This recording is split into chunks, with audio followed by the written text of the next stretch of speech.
ఈరోజు మన topic ovarian cyst.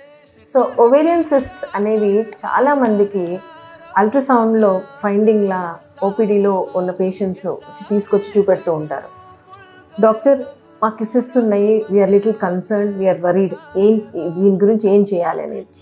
So ఇలాంటి సిస్ట్ ఉన్నప్పుడు చాలామంది భయపడతారు, కానీ దీని గురించి మనం అవగాహన ఉంటే దీని గురించి భయపడాల్సిన అవసరం ఉండదన్నమాట. ఇది 3 రకాలు. ఒక రకమైన cyst we call it as పీసీఓడితో సంబంధితమైన సిస్ట్ అంటాము, దాన్ని నీటి బుడగలు అంటారు తెలుగులో. రెండవది పెథలాజికల్ సిస్ట్, అంటే డిసీజ్ వల్ల కలిగే సిస్ట్ అన్నమాట, అది ఎండోమెట్రియాటిక్ సిస్ట్.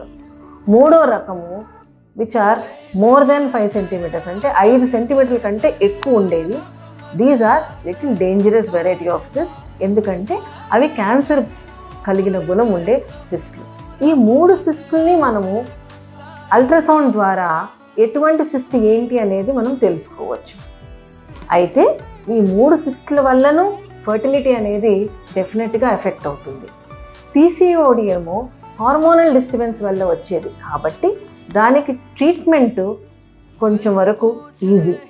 మనం దాన్ని ట్రీట్ చేయొచ్చు చిన్న మెడికేషన్తోనో లేకపోతే కొంచెం ఇంజెక్షన్స్తోనో కంట్రోల్గా తీసుకొచ్చి ఫర్టిలిటీ ట్రీట్మెంట్స్ ఇచ్చి ప్రెగ్నెన్సీ అవ్వడానికి ఈజీగా ఉంటుంది. కానీ ఎండోమెట్రియాటిక్ సిస్ట్, అంటే ఈ పదం చాలాసార్లు వాడి ఉంటారు ఎవరికైనా సిస్ట్ కనపడితే. ఈ ఎండోమెట్రియాటిక్ సిస్ట్ అనేది మాత్రం ఉంటే కనుక దీంట్లో 4 సెంటీమీటర్స్ కంటే తక్కువ ఉన్న ఎండోమెట్రియాటిక్ సిస్ట్కి మనము ఇంజెక్షన్స్ మెడికేషన్ ద్వారా దాన్ని తగ్గించడానికి ప్రయత్నం చేయొచ్చు.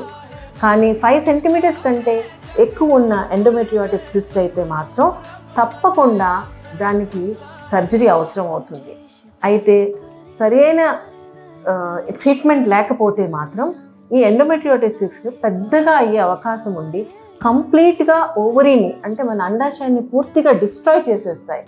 సో అలా డిస్ట్రాయ్ చేసినప్పుడు fertility will be a problem, అంటే పిల్లలు కలగకపోవటం అనేది చాలా చాలా common with endometriosis. So endometriosis అనే సిస్ట్ మాత్రం ఉంటే కనుక దాన్ని ఎప్పుడు లైట్గా తీసుకోకూడదు. సరే ఒక 6 నెలల తర్వాత చూద్దాంలే, ఇంకొక సంవత్సరం చూద్దాంలే అనే మాట మాత్రం ఎప్పుడు ఇలాంటి ఎండోమెట్రియాటిక్ సిస్ట్లో ఉండకూడదు. సో 3వ రకం పెద్దగా ఉన్నది, కానీ దాంట్లో ఎండోమెట్రియాటిక్ లాంటి గుణము లేదు, మీకు పీసీఓను కాదు, కానీ ఇది సిస్టమ్మా అని చెప్తారు. ఈ సిస్ట్ సింపుల్ సిస్ట్ అని అంటామన్నమాట.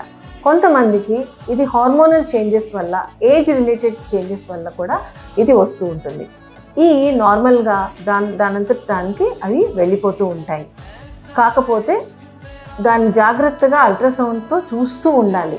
ఒక 6 నెలలు ఫాలో అప్ చేసుకుంటూ 3 నెలల్లో ఒకవేళ అవి కనుక కరగకపోతే తప్పకుండా మీ డాక్టర్ని సంప్రదించి సరైన ఇన్వెస్టిగేషన్స్ చేయాల్సిన అవసరం ఉంటుంది. ఆ ఇన్వెస్టిగేషన్స్లో అన్నిటికంటే ముఖ్యమైనది we call it as tumour markers అంటామన్నమాట. ఎందుకంటే అది క్యాన్సరస్సా లేకపోతే మామూలుదా అనేది తెలుసుకోవటం చాలా ముఖ్యం. సో అలాంటి 5 సెంటీమీటర్స్ కంటే ఎక్కువ ఉన్న సిస్టులు కనుక అల్ట్రాసౌండ్లో కనపడితే తప్పకుండా వాటికి సరైన ఇన్వెస్టిగేషన్స్ అన్నీ చేసి అది నాన్ క్యాన్సరసా క్యాన్సరసా అనేది తెలుసుకొని 5 నుంచి 8 సెంటీమీటర్లు వరకు ఉంటే కనుక కొన్ని రోజులు వాటిని ఫాలో అప్ అయ్యి 8 సెంటీమీటర్ కంటే ఎక్కువ కనుక అవుతుంటే మాత్రం తప్పకుండా వాటిని లాప్రోస్కోపికల్ రూట్ ద్వారా దాన్ని తీయాల్సిన అవసరం ఉంటుంది. తీసిన ప్రతి సిస్ట్ని ఎప్పుడైనా సరే హిస్టోపెథలాజికల్ ఎగ్జామినేషన్ అంటాం, అంటే ముఖ పరీక్ష అంటాం. ఆ ముఖ పరీక్షకి తప్పకుండా పంపించాల్సిన అవసరం ఉంటుంది. ఏ రకమైన సిస్ట్ అయినా కూడా బిడ్డలు కలగటానికి ఇబ్బంది పెట్టచ్చు. So any cyst which is there తప్పకుండా డాక్టర్ని సంప్రదించాలి. If you like my videos, please kindly follow me and follow this page for further videos.